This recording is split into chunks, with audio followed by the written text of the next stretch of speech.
Видному ученому, яркому политику и общественному деятелю Станиславу Лакоба исполнилось 60 лет. Говорят, имена влияют на судьбы людей. В отношении Станислава Зосимовича эта мысль оказалась как нельзя точной. Ведь его имя в переводе с польского значит «стать славным». Есть в Абхазии люди, чья государственная и общественная деятельность во многом определила судьбу Абхазии, особенно в последний период. К ним относится и Станислав Зосимович Лакоба. Я думаю, что мы должны гордиться тем, что у нас есть такой человек, такой культуртрегер и такой политик. Я думаю, что это делает честь Абхазии и украшает ее вот, и в глазах мира. Когда он в высших эшелонах власти находится, то, честно говоря, мне спокойно. Я не думаю там о каких-то там внешних вопросах, внутренних. Я знаю, что он есть.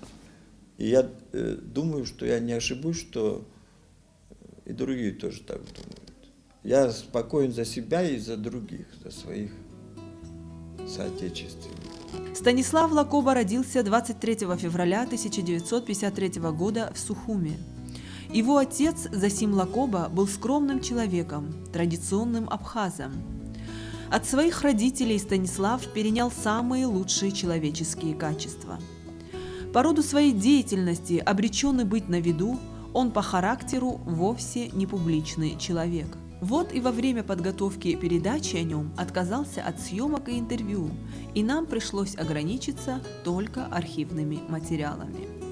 Мне не требуются какие-то развлечения, мне наоборот, меня даже раздражают какие-то вещи.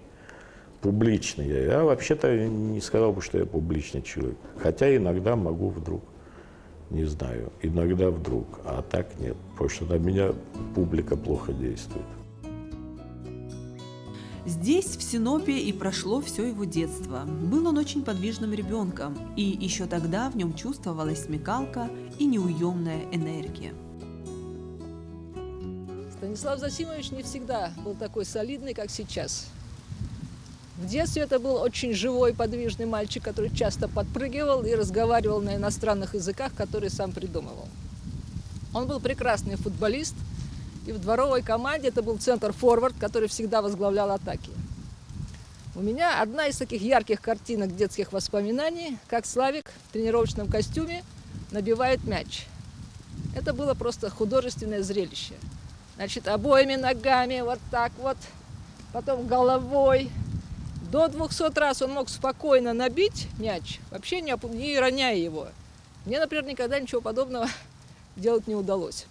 Мы в этом парке выросли, мы на своем животе тут все исползали, потому что у нас такие игры были и в детском саду, и мы вот и здесь играли в футбол, и вот на том поле тоже играли в футбол. Вообще вот же территория была закрыта до 1964 года вообще только по пропускам. И у нас было очень безопасное детство. То есть нас выпускали, родители ни о чем не беспокоились, мы допоздна тут гуляли, лазали по деревьям, значит, играли, прятались и так далее. Вот Станислав, когда сейчас вспоминает детство, у него все такая теплая улыбка. Он говорит, что это было прекрасное детство. Для того, чтобы представить, как формировалась личность будущего Станислава Зосимовича, нужно знать, что он рос на двух площадках. Первая – это была вот этот Синоп. По тем временам довольно закрытое пространство с научно-технической атмосферой, где работали научные специалисты, значит, приглашенные со всего Союза. И несмотря на то, что мы были детьми, все равно эта атмосфера нас как-то формировала. Физики в 60-х годах были людьми широко образованными, с литературными, с художественными интересами. И вся эта атмосфера формировала и нас, детей. Вторая площадка – это был патриархальный абхазский двор в Нижней Эшере, где жила его бабушка. Бабушка была живым воплощением прошлого абхазского народа. Она могла разговаривать со змеей, с птицами, с деревом. И дала Славику вот это вот такое живое, глубокое, объемное ощущение прошлого.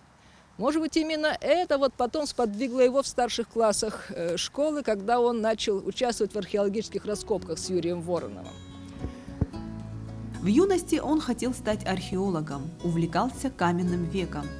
Его тянуло к раскопкам, он хотел постичь неизведанное, извлечь из давно минувших веков свидетельства древних цивилизаций. Но судьба распорядилась иначе. Знаете, ну так получилось, что я был очень увлечен каменным веком и хотел быть только палеолитиком. Но по определенным обстоятельствам это не получалось. Там в Абхазском институте там тогда не было возможности такой, чтобы я начал там работать.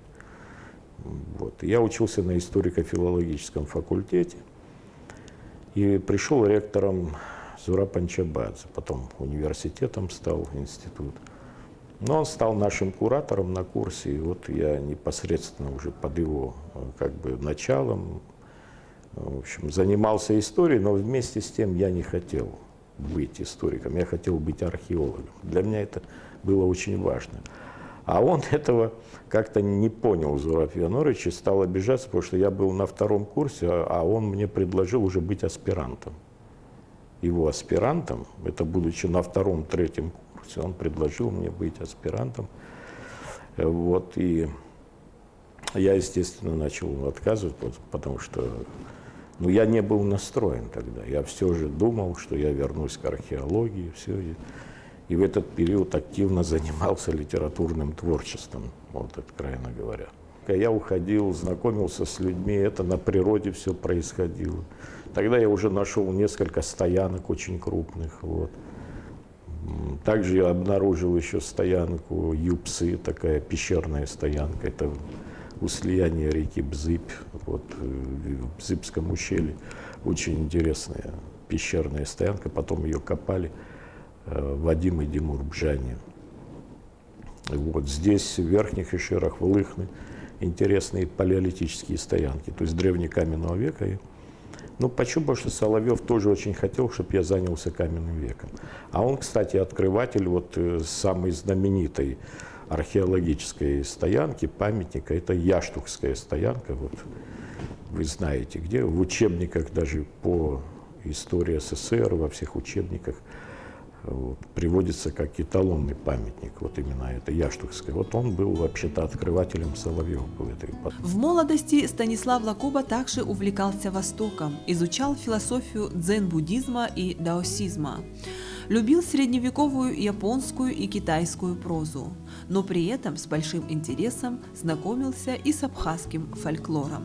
Хочу сказать именно вот в духе дзен-буддизма, что Станислав – это тот человек, который имел собственную тень. В отличие от людей, которые собственной тени и не имеют, иногда прячутся за чужой тенью. Благодаря этому он мог в проблеме смотреть в сердцевину и говорить прямолинейно все, что думает. Естественно, это кое-кому могло и не нравиться. Не все знают, что известный ученый и дальновидный политик Станислав Лакоба еще и пишет стихи. Казалось бы, наука, политика, поэзия – три разные стези, но не зря сказано, что талантливый человек талантлив во всем. Станислав Зосимович – автор нескольких стихотворных сборников, причем тематика его стихов разнообразна. Если бы Станислав Лакоба не стал известен как политик, общественный деятель и историк, он, конечно, был бы поэтом. Я знаком с его стихами, изданными до войны. К сожалению, после у него, наверное, из-за отсутствия времени он как-то не обращается к этой грани своего таланта, но можно сказать, что он тонко чувствует слово, он лирик в душе, и очень интересные стихи были опубликованы в свое время. В университете одна девушка меня, помню, спросила, студентка, а вот я стихи ваши читала. Я как-то так был ошарашен, говорю, какие стихи? Ну вот мне сборник попался. Я говорю, а вы уверены, что это я? Да, там нет, я говорю, ты ошиблась, это не я. Это не мои, говорю, стихи. Ну так серьезно сказал, не мои. Она, да, ну я так и думал. Но мне было интересно, что кто-то прочитал. А для меня, почему это было настолько давно было, понимаете, что... Но я почему так сказал? Ну, наверное, тогда я был немножко другой человек. Стихи Станислава стоят так немножко сбоку в абхазской поэзии, потому что их тематика не совсем типична для абхазской литературы. Это характерное для японской поэзии внимание к сочетанию личных движений души с пейзажем, с животным миром. Блестящий поэт, который, я уверен, оказал влияние на абхазскую поэзию в какой-то степени, хотя он написал на русском. Тем не менее, это очень интересная, такая чисто абхазская поэзия. Вот, где-то ощущимое влияние японской поэзии, китайской поэзии, также восточной. Ну и очень много сильный местный колорит, конечно. И еще один такой пласт влияния на него – это художник Варвара Бубнова, которая большую часть сознательной жизни провела в Японии и дала ему ощутить аромат Востока. Вот если представить все это вместе, то можно понять, как сформировался такой незаурядный культурный феномен, который называется Станислав Лакоба. Сам писал стихи на стыке Хлебникова и японской поэзии. Помимо стихов он писал и короткие рассказы. Один из коротких рассказов, сюжет понравился Фазилю Искандеру, и он написал повесть «Широколобый». Но, положа руку на сердце, я могу сказать, что «Буйвол» Станислава Лакоба, так назывался его рассказ, мне понравился больше, чем «Буйвол» Широколобый Фазиля Искандера. В своей книге «Джамхух, сын оленя» Фазиль Искандер цитирует стих Станислава Лакоба, написанный в стиле хокку японского. Значит, сейчас я постараюсь привести его. Это, значит, звучит он так, значит. «Скорпион влез на белый цветок и умер от неожиданности». Этот стих цитируется как стих древнеабхазского поэта. Это стих Лакоба. Вот, может, не все это знают, и не все знают, может быть, вот о том, что сюжет вот этого буйвола очень понравился Фазилю Искандеру. Станислав Лакоба также проявил себя как публицист. Он работал корреспондентом в газете «Советская Абхазия» в отделе культуры. До сих пор многие помнят его статьи на самые злободневные темы. Он занимался интересным и увлекательным для него делом, когда неожиданно ему предложили исследовательскую работу по истории Абхазии XIX-XX веков. Вдруг раздался звонок, и Дзидзария Георгий Алексеевич, в общем, сказал: не хочешь ли ты заняться историей? Когда я услышал 19 век, я, естественно, нет, ни в какую вообще не хочу, ради Бога. Потом он вновь позвонил: ну ты приди, я хотел бы поговорить с тобой. Я пришел, мы начали, в общем, разговор. Он говорит: я буду там руководителем твоим. Очень интересное время, 19-20. Ну, 20 век, когда я услышал, мне вообще плохо стало, я вообще ничего не хочу. Ну, вот он меня, в общем, Вова Дарсалия такой был, Хухут Бгашба, другие люди, ну, они стали... Вова Агарба, что это, Слава, интересный период, может быть, ты все же займешься, не будешь ли ты всю жизнь работать в газете, там, в редакции и так далее. Ну, попробуй, во всяком случае. Ну, вот так вот я занялся, в общем-то. Большое влияние на Станислава Лакоба оказали ученые Лев Соловьев, Зураб Анчабадзе, Георгий Дзидзария. Станислав Лакоба – автор многих фундаментальных исторических трудов, монографий, учебников, публикаций по вопросам археологии, истории, политики и культуры народов Кавказа. Его труды внесли бесценный вклад в отечественную науку. Например, очерки политической истории Абхазии, Абхазия де-факто или Грузия де-юре, о политике России в Абхазии в постсоветский период и другие. Мне доставило вот на самом деле большое удовольствие. Это одна такая вещь, которая вызывала много противоречий, много там даже скандалов, может быть. Это вот то, что касается ситуации начала XIX века, вот, и связано с именем старшего сына Келешбея Асланбеем Чачпа. Вот. Я здесь на самом деле от души, в общем-то, поработал и, можно сказать, провел такое расследование историческое. Это мне доставило колоссальное удовольствие. И в том плане, что мне удалось раскрыть те вещи, на которые раньше никто никогда не обращал внимания.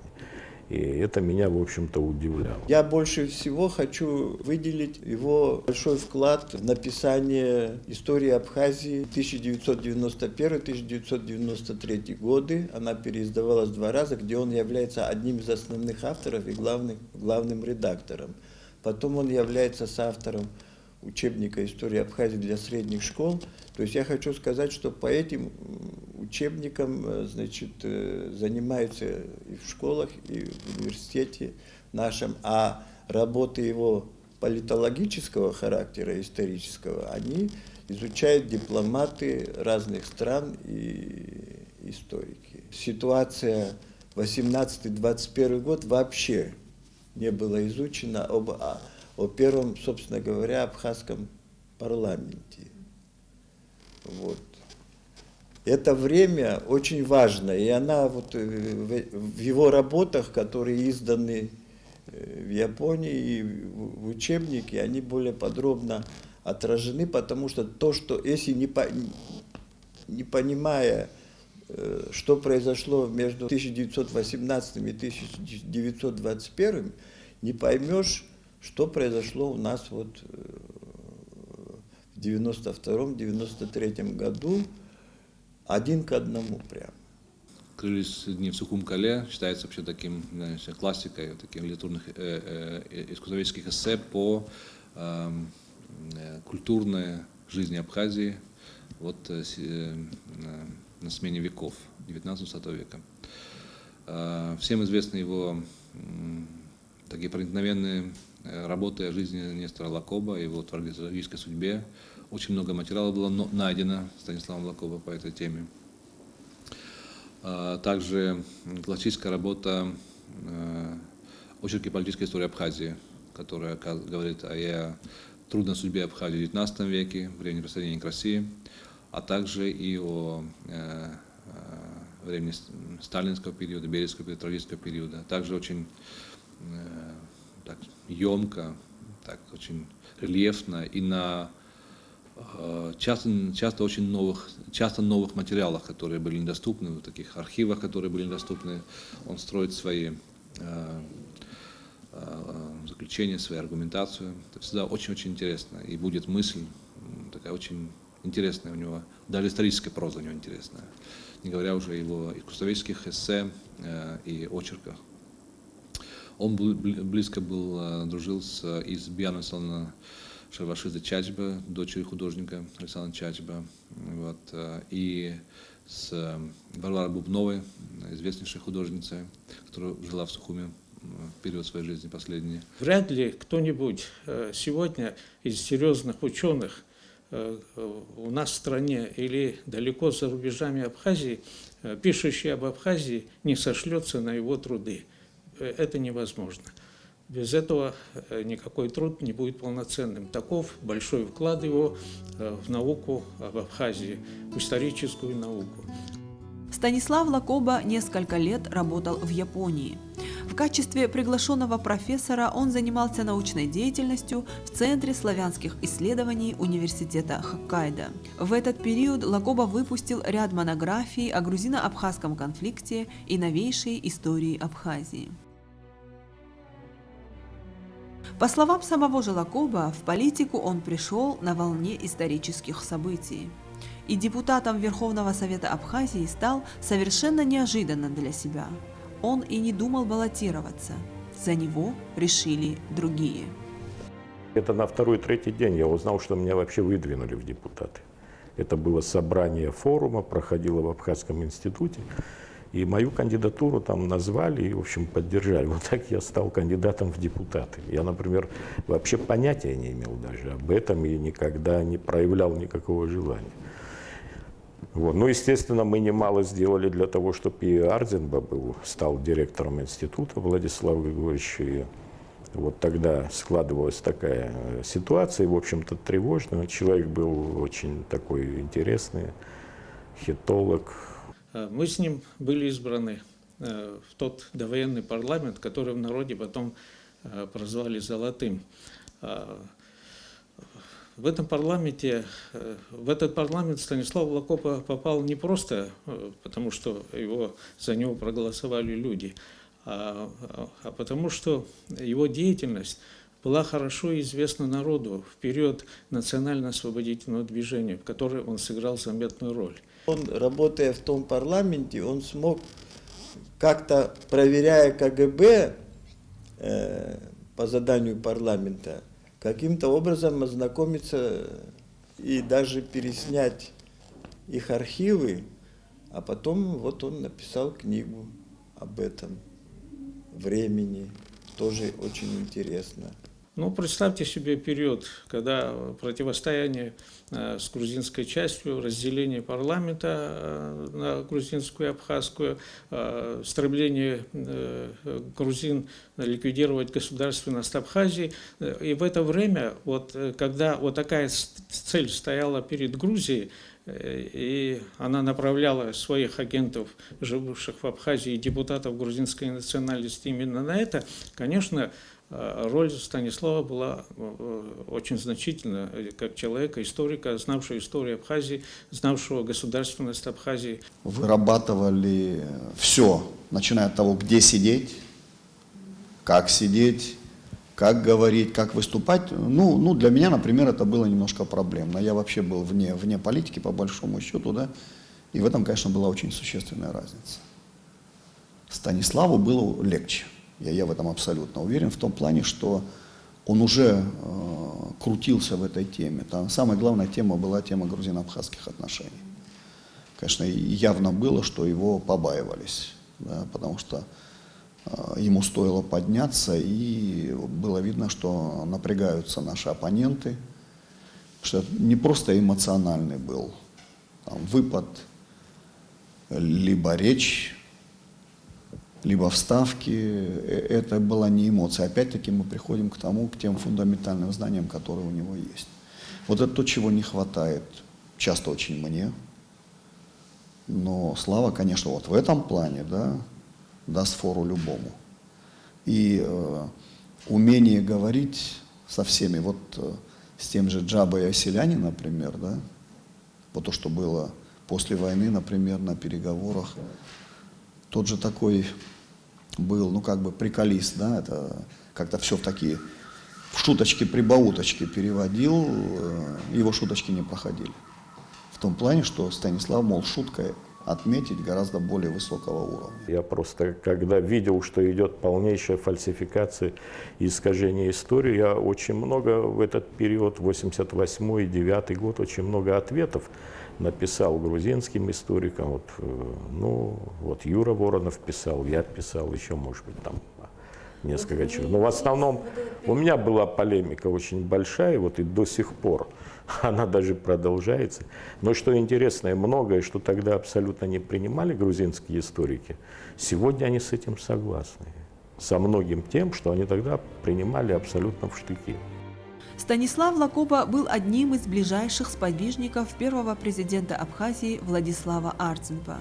Лидер нации не раз консультировался с ним при принятии важных решений, учитывал его мнение. Хорошо помню, что Владислав Григорьевич Артемпа с ним был в тесных дружеских отношениях.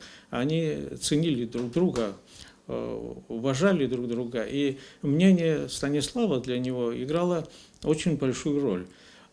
После войны, когда мы вели этот переговорный процесс, когда сложные задачи стояли перед Абхазией, и ежедневно приходилось решать множество очень важных вопросов, а каждый вопрос был тогда очень важен, Владислав Григорьевич и в шутку, и всерьез как-то говорил, ближний круг это хорошо помнит, он говорил: вот я вас всех выслушаю, а потом выслушаю Лакоба и приму решение.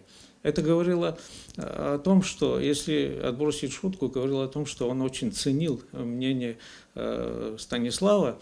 Станислав мог подать повод для размышления. Он и сейчас такой. Для меня это главное, это военный период. Ничего не может сравниться с этим периодом. Я, может быть, кое в чем не согласен с другими моими друзьями того периода и так далее. Но когда я вспоминаю военный период, Другого испытания быть не может. Для меня очень важно было начало войны.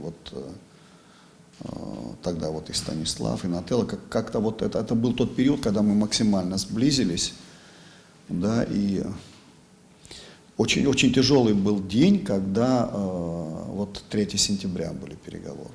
Очень тяжелый день. Вообще это тоже такая история не для широкой публики, наверное, сегодня, по крайней мере. Я недавно, слушал, что Марк Твен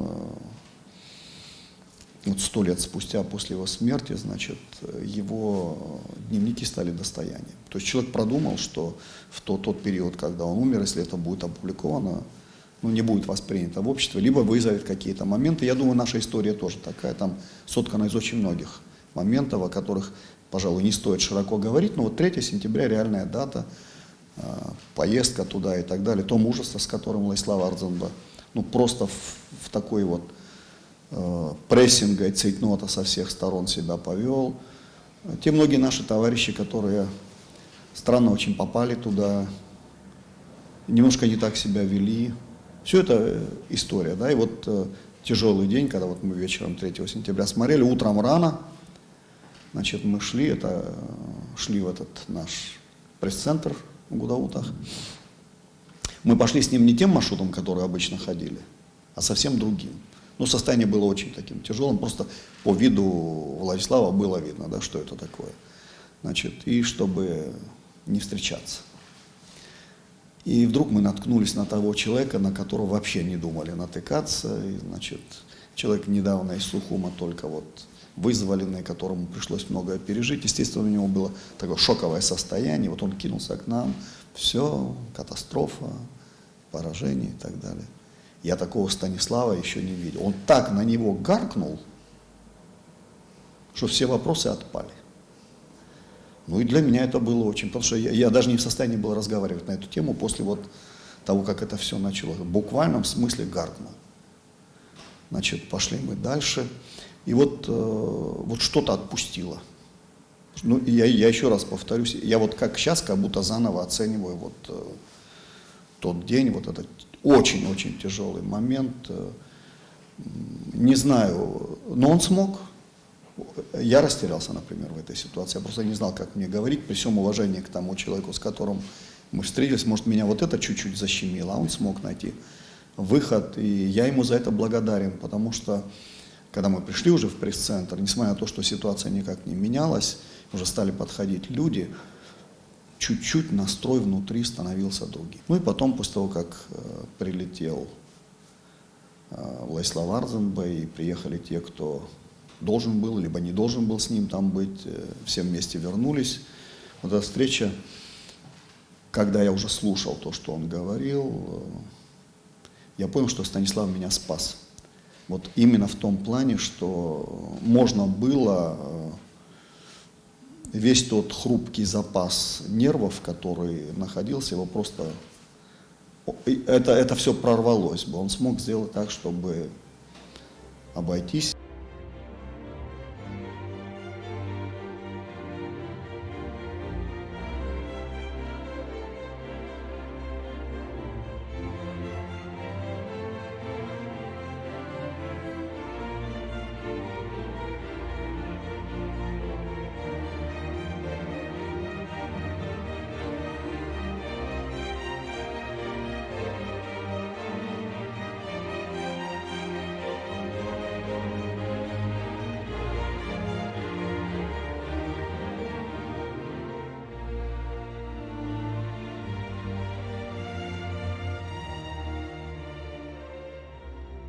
Я думаю, что, конечно, времена очень тяжелые, очень трудные и суровые для нас.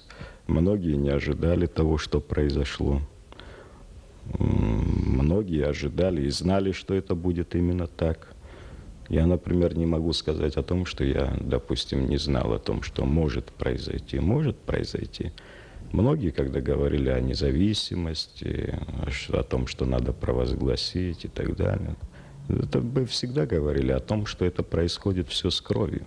Дело в том, что у нас выхода и выбора не было никакого. Мы должны были идти на тот шаг, на который мы пошли. Не было выбора. Но мы видим сегодня и другое, как очень многое меняется в ходе войны, как, будем так говорить, вообще в ходе любой войны все обнажается, и самые, в общем, уродливые стороны общества, они как-то проявляются. И вот если мы справимся со своими определенными проблемами, у нас там проблем никаких не будет. Вот в чем, мне кажется, весь вопрос. После войны Станислав Лакоба занимал должность первого заместителя председателя парламента Абхазии. С 2005 по 2009 год секретарем Совета Безопасности. В декабре 2011 года вновь был назначен на эту должность. Как-то так получилось, что я в большей степени хозяйственник сегодня, понимаете. Это чуть-чуть параллельные как бы миры, но что у Станислава есть? Я просто могу судить по тем заседаниям, да, которые мы проводим, по тем приездам, которые идут и где он участвует.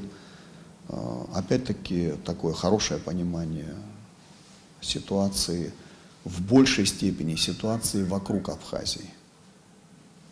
Может быть, даже не столько с концентрацией внутри, хотя это тоже составляющая важная, а вокруг Абхазии.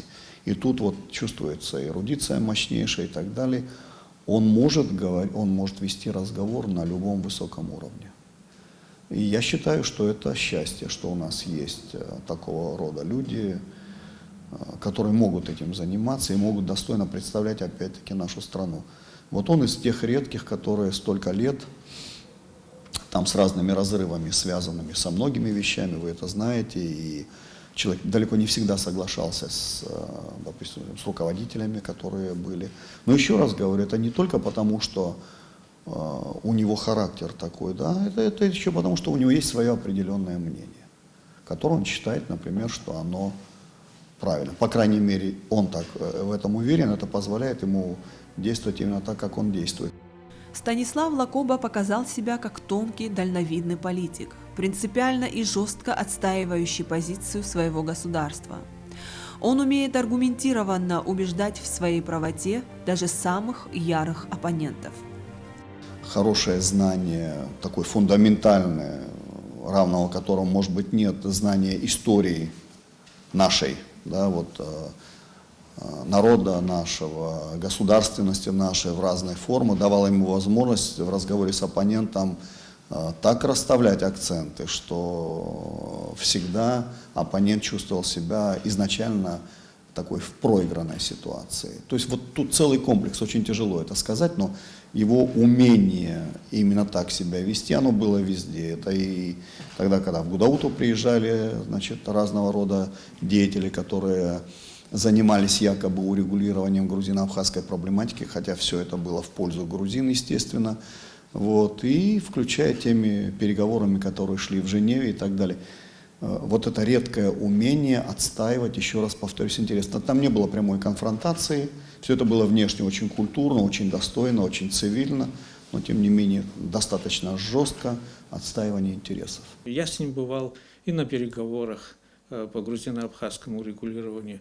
Мы с ним ездили на различные международные конференции, встречи, и везде удивляло меня и поражало его целеустремленность, его знание проблем, его глубокая эрудиция. Все это, конечно, помогало нашему общему делу. Были очень сложные переговоры во время войны и после войны особенно. И Станислав обязательно выступал тем тараном, непримиримым, не сдающим позиции никоим образом. Это тоже надо было уметь. Просто так уж получилось, что с первых дней войны, я об этом могу судить, у него и жена, и сын оказались в таком положении, когда, в принципе, некогда было и уделять им никакого времени. Да, и особенно первые вот эти самые такие напряженные дни войны, и я не знаю, насколько это хорошо для отца и мужа, да, но он совершенно не думал о семье. Он думал о той общей задаче, той общей цели отразить вот это нападение, отразить эту агрессию, которая нависала над Абхазией. Вот если это упертость, ну, можно назвать ее упертостью во имя той цели, которая была. И я думаю, это качество не могло не быть оценено. То есть человек, который достаточно твердо отстаивает позицию. И в личном плане, да, и тогда, когда это касается государственного. В данном случае это все было на пользу нам в целом государству абхазскому, вот это умение. Ну и потом умение в самую такую тяжелую минуту, когда казалось вот нервы напряжены до предела, разрядить это там, шуткой, юмором, совершенно неожиданным, таким искрометным, я бы сказал, когда непримиримость тоже начинает в сторону отходить. Вот это его черты. Вот это умение двигаться к той цели, которая есть, шутками, прибаутками, очень остроумными. Но цель обозначенная, она обозначалась, и там не было особых дипломатических ходов. Ну, Станислав Засимович такой последовательный политик. И один из немногих, кто отслеживает геополитическую ситуацию, пытается ее анализировать. То есть не только происходящее внутри Абхазии, но и то, как может отразиться на нашей стране происходящее даже там за 1000 километров, потому что сейчас в таком очень тесно связанном мире все отражается. И неоднократно Абхазия была такой как бы геополитической пешкой в чужих играх крупных держав. В этом смысле он как бы составляет, я бы сказала, научную часть нашей политической элиты. То есть он пытается отследить, ну, не зря же историк, что может быть полезным для Абхазии вот в этом раскладе, вот в этом раскладе. И я думаю, что он очень остро понимает уязвимость нашей страны вот во всей этой политической чехарде. И вот это ощущение ее уязвимости заставляет его так жестко отстаивать ее интересы.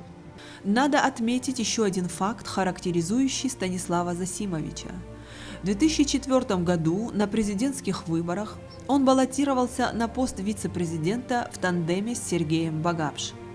Но учитывая сложную политическую ситуацию в стране, в целях ее стабилизации Станислав Засимович согласился на повторных выборах уступить место Раулю Хаджимба.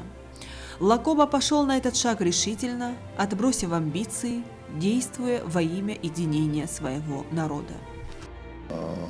Та напряженная общественно-политическая ситуация, которая была в 2004 году с выборами связанная, и в 2005, когда она имела разрешение, когда надо было принимать непростое решение, непростое для всех, я думаю, Станислав Лакоба сказал свое слово. Вот то, что он, будучи кандидатом в вице-президенты, совершенно спокойно, без всякого сдвинулся в сторону и дал возможность по-новому обыграть вот этот тандем президент-вице-президент, что на какой-то период изменило ситуацию, успокоило и так далее. Я думаю, это одно стоит очень многого. Но если так воспоминаниями, то это, конечно, 1995 год, когда была очень непростая ситуация с подписанием протокола грузино-абхазского, которая вызвала не столько в обществе, общество о нем не знало, и сегодня далеко не все знает, а вот в руководстве страны. И так уж получилось, что Станислав взял на себя одну из главных скрипок, потому чтобы не допускать, чтобы этот протокол был ратифицирован в конце концов и был озвучен. В трудные моменты истории Абхазии, они часто, к сожалению, случались, он всегда находил решение, иногда это решение не как бы не на его личную пользу было, но, так сказать, для того, чтобы это было, принесло пользу Абхазии, он готов был на все. Ну, таков пример, например, в 2004 году на выборах президента в Абхазии сложилась такая ситуация, когда ему пришлось отказаться от места вице-президента в пользу другого для того, чтобы стабилизировать ситуацию. Он, не раздумывая, пошел на этот шаг, и это было, конечно, очень важно, и он это сделал. Был, да, момент очень взрывоопасный.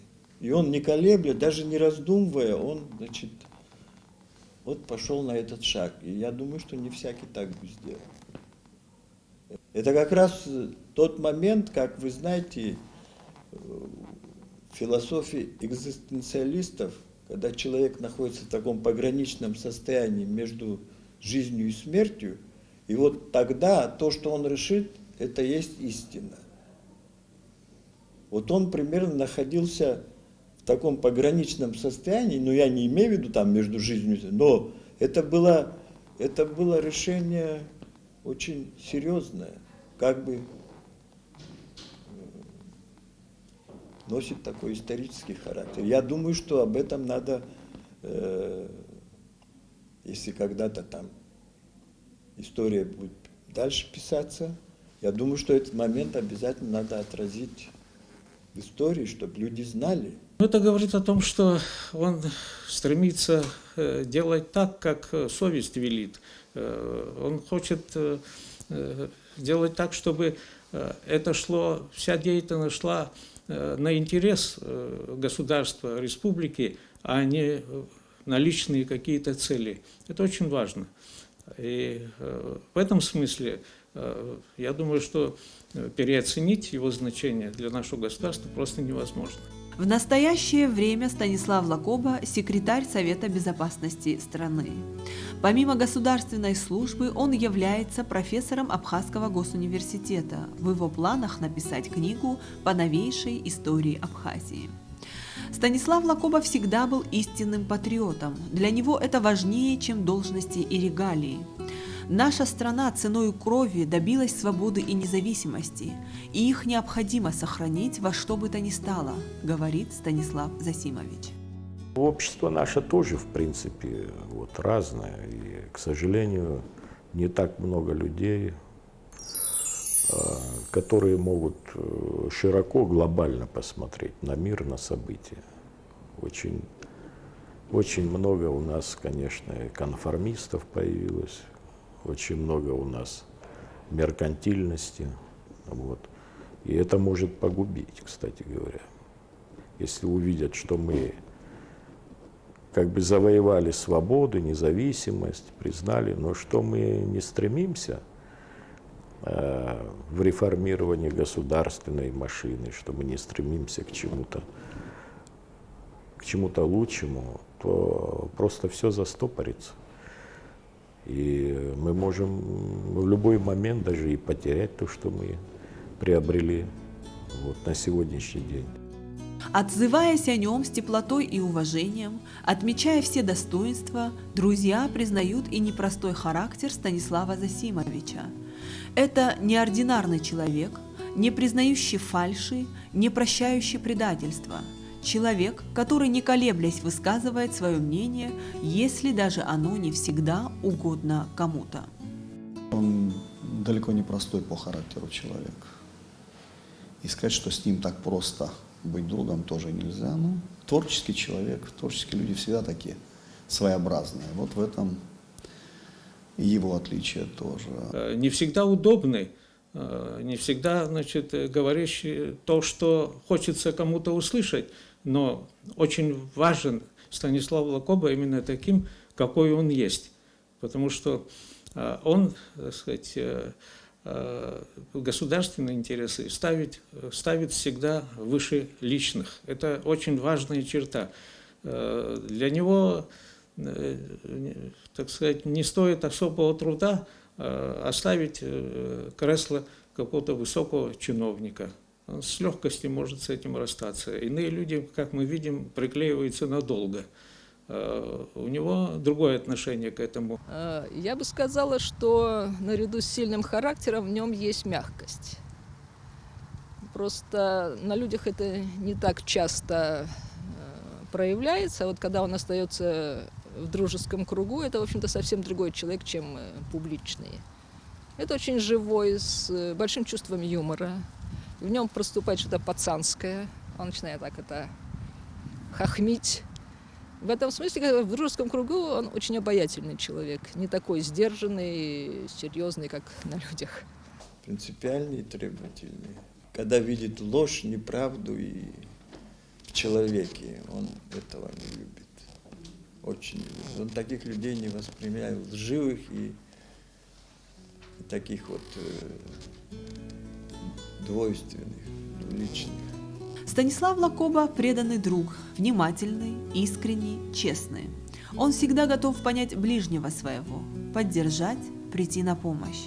Человек, он очень простой, прямой и честный в своих отношениях. И не только ко мне он даже, к примеру, я могу сказать такую вещь, что когда он едет на машине, он готов весь город подвезти домой. Всегда он остановится и спрашивает, куда там. Я вот сам свидетель когда сидел, и вот и сейчас, и когда он не был в Совбезе. Он очень надежный друг. Он такой немногословный друг. Но когда нужно, он всегда прикроет, поддержит. Никакими там сюсю-ля-ля мы... Но если нужно, каждый из нас подопрет другого плечом.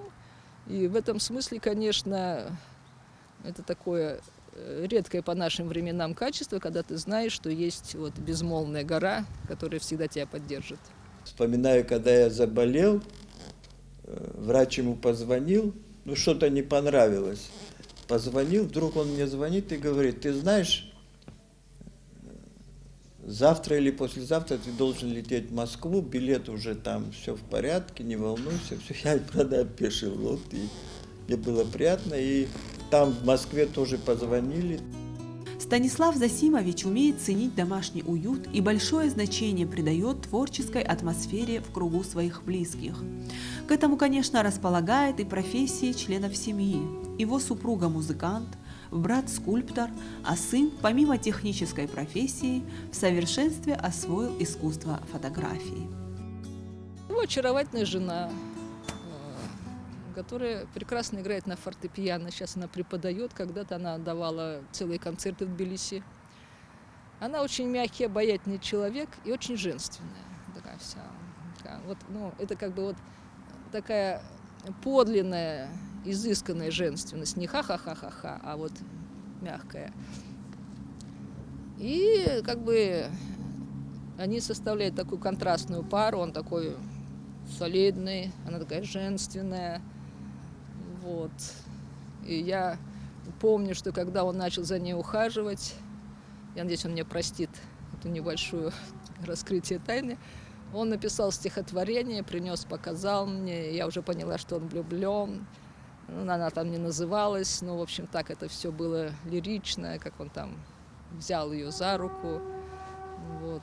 Хорошее такое сильное стихотворение. Так что они хорошая пара. И сын, да, и такие взаимоотношения хорошие. Она тоже с юмором и может его так слегка подколоть. Он спокойно это воспринимает. Сын у него, Отто, тоже такая одаренная личность. Вот он, с одной стороны, технарь. У него с детства прорезались математические способности. Вот. А потом уже вот началось увлечение художественной фотографией. И на сегодня вот один из самых интересных абхазских фотографов, фотомастеров. У него есть свой сайт. Я, правда, думаю, что Станислав пока еще не очень серьезно к этому относится. Но родители всегда недооценивают своих детей, это нормально. Вот.